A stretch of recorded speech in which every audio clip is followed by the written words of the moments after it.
Morals are basically standards for living.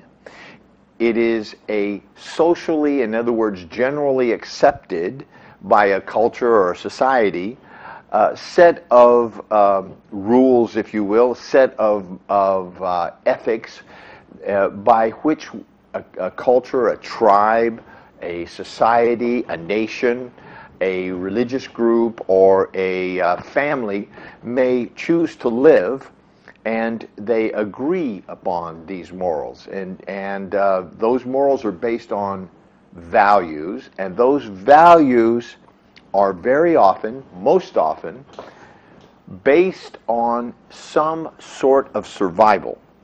Some of the values are based on true, heartfelt human values.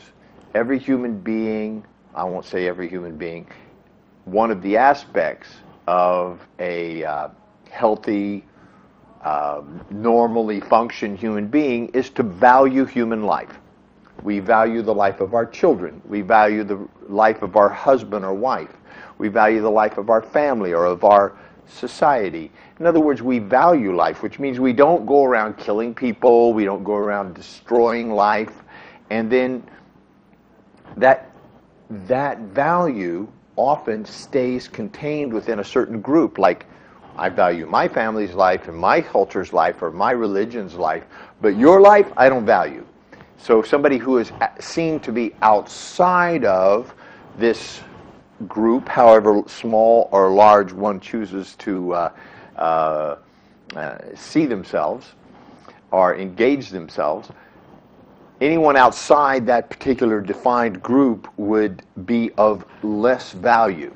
Okay, so that's one type of value or moral, if you will. So the people inside my moral group must behave in a particular way, otherwise they are chastised or cast out to the outer edges. They are ridiculed or banned even, or even maybe punished if they act in an immoral fashion. So if you're inside this group, you must behave by a specific set of moral values. Okay, so this is what's held cultures together throughout history, throughout time, is they agree on a set of standards or morals.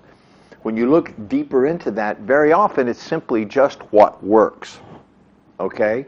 It's very simply, we don't sleep with another man's wife. Why? Because that man likes to know that the children that he's going out risking his life for and feeding and taking care of are his children. He'd like to know, and especially in a society where scarcity, resources may be scarce, where it may be a life or death situation to have more mouths to feed, he'd like to know that that's my son or daughter.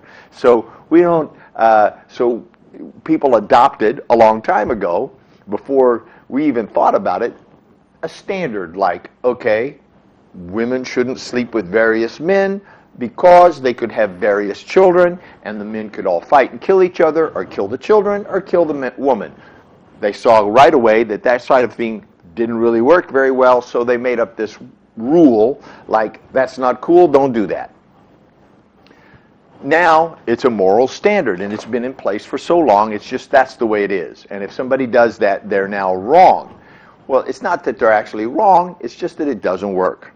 It doesn't work in terms of having intimacy with your husband or wife. It doesn't work for a number of reasons, for the children, for society at large. In other words, this moral has even become a law in most countries, right? So it's even governed by government agencies, a simple moral like that, okay? Which is just basically, it just doesn't work. So the reason I don't take on the subject of morality very often is because I have to do all of this explaining about it, when really it's just a question of, in my work, in the work that we do at Embrace Growth, we're looking at what works and what doesn't work in relationships. Okay? Cheating on your partner doesn't work. It's not that it's good or bad or right or wrong. It just doesn't work. All right? It simply causes issues and problems that are very, very destructive to the fabric, to the delicate fabric of intimate relationships, the openness, the heartfelt connection with another person is damaged by this, because now there's something that one or the other has to hide, has to cloak, has to pull away from, so as not to hurt or and otherwise harm the other person. As soon as you have something that you have to hide or pull away from, you've already done the damage. The damage isn't the thing you did. The damage is the result is you will have to pull back. There will be a loss of intimacy, a loss of communication, a loss of aliveness, a loss of physical well-being, a loss of emotional well-being, a loss of mental or psychological well-being. So basically it's destructive to life itself.